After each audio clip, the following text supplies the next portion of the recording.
Apesar de todas as carências da educação e do serviço público e da falta de valorização de seus agentes, tramitam em Brasília, desde projetos de lei até propostas de emendas à Constituição, que tratam de cortes de verbas e retirada de direitos, que deverão incidir diretamente na administração e serviços municipais. Qual o seu posicionamento diante deste contexto e como pretende lidar com esta situação em âmbito municipal? Bom, deixar bem claro que eu sou contra projetos que retirem direitos do trabalhador de uma maneira geral. Eu acredito que o Estado tem condições de dar exemplo de austeridade sem precisar tomar esse tipo de medida. Tá? E é importante dizer que nós aqui na nossa administração fizemos um trabalho bastante importante de sanear as finanças do município, aperfeiçoando o controle de gastos públicos. Tá? Primeiro, com a renegociação dos débitos de réus a pagar com fornecedores para restabelecer a credibilidade da administração, restabelecer a credibilidade da prefeitura para com o seu servidor. Quando nós assumimos a prefeitura de Jaú, não tinha dinheiro em caixa para fazer a folha de pagamento dos funcionários. Eu acredito que muitos dos senhores que estão aqui se lembram disso. Nós tivemos que chamar o sindicato para uma conversa e parcelar o salário dos servidores. Nós pagamos uma parte no dia 11 e uma parte no dia 26, porque não tinha dinheiro em caixa para fazer pagamento de salário.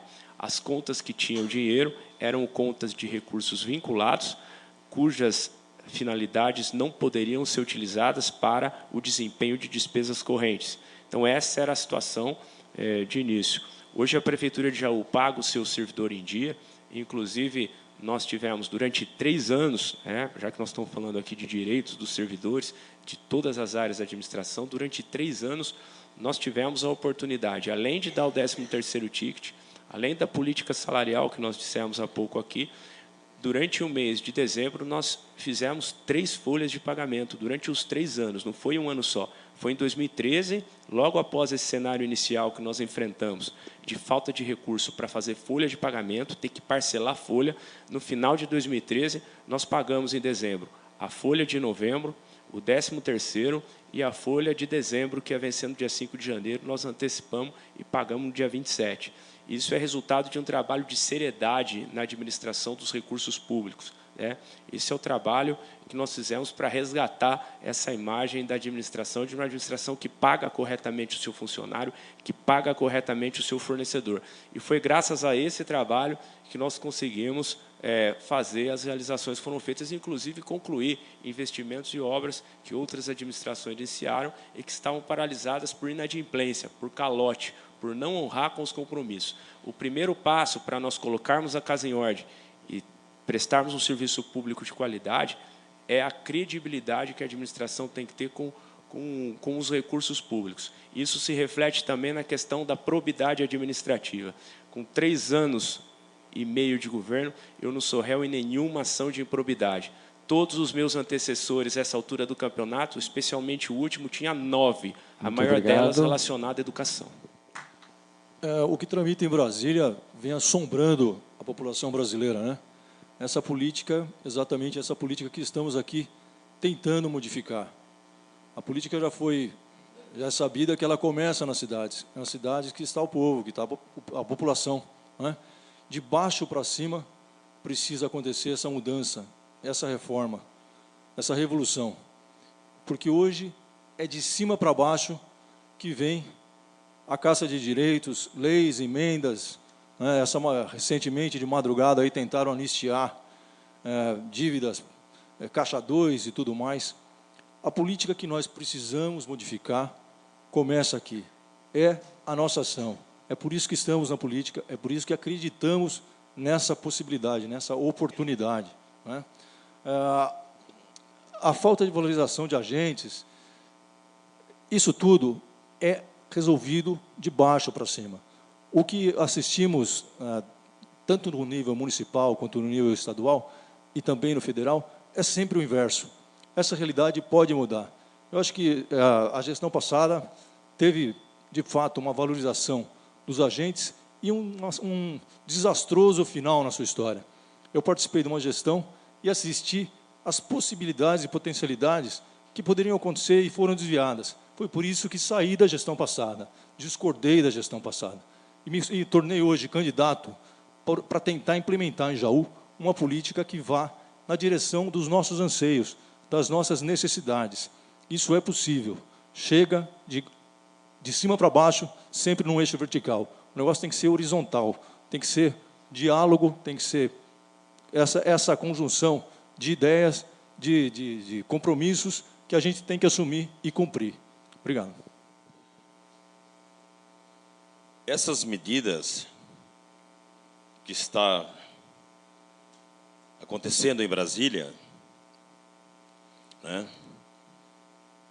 são medidas que, na verdade, os governos estão pedindo. Mas não há muita justificativa para isso, né? Porque nós vivemos aí 13 anos aí uma maravilha no país.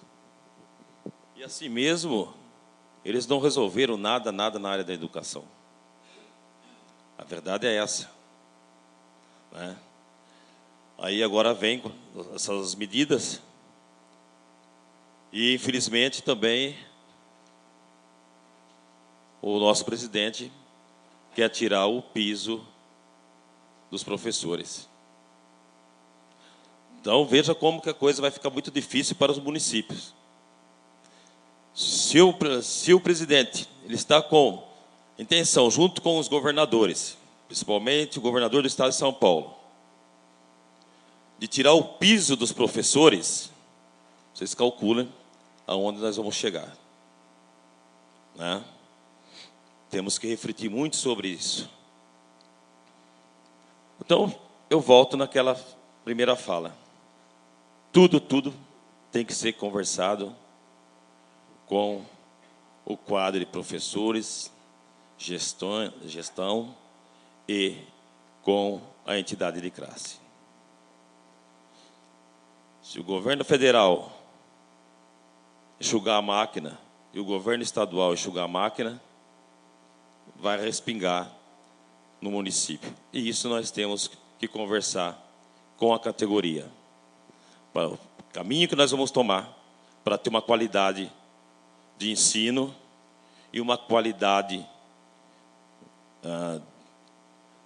justa também para os funcionários públicos na área da educação e nas outras áreas também. Esse é o meu pensamento. É muito curioso a gente perceber que o que se fala no discurso, na prática é outro. Se eu não me engano, meus senhores, parece que vocês foram esquecidos na progressão, cada ano que deveria fazer. Parece que tem 2 anos que não há uma progressão.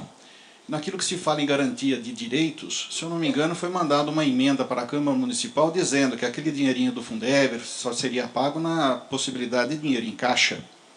Alteraram a lei?